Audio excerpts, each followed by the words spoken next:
Hello fish friends! The topic for this video is going to be how to cope in the event that there is a large scale power outage in your area, particularly when you get hit by a category 5 typhoon such as the one that hit Cebu way back in December 2021. Now, we all have our own ways of coping with power outages. Some people can afford generators or alternative sources of power like solar.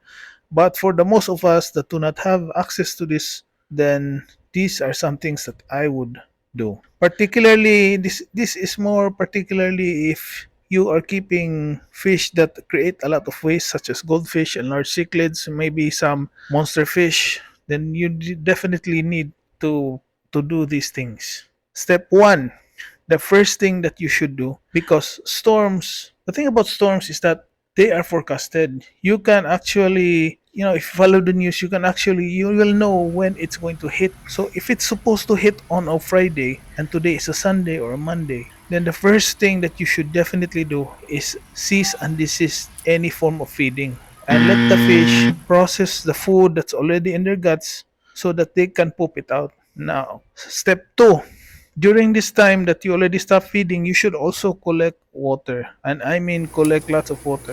In the event that a category 5 typhoon does hit and power goes out, especially if you're relying on city water, most probably the pump houses will have any power to operate, so you will also do not have any water. So you need to stock water. Step 3, approximately 12 to 8 hours prior to the actual landfall of the said storm, you need to do a large water change. Maybe 75%, something like that. Because during this time, it would have been already 3 4 days elapsed since you stopped feeding, so the fish would have already pooped everything out, and you can gravel back and remove all that waste so that if power does go off, then you don't need to worry about ammonia spikes.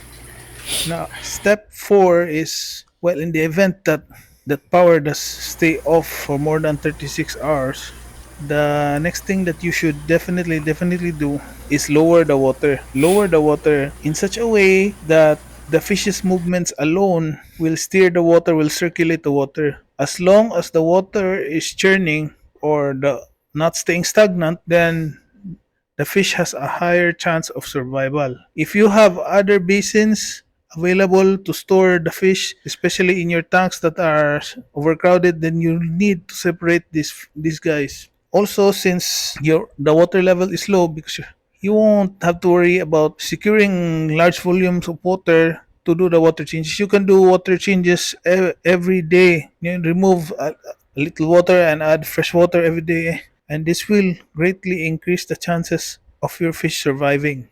Well, I hope I have shared some valuable information to you, and I hope I can get your subscription and a like. It would really help me continue making videos like this and sharing some of the things that I have learned throughout the years.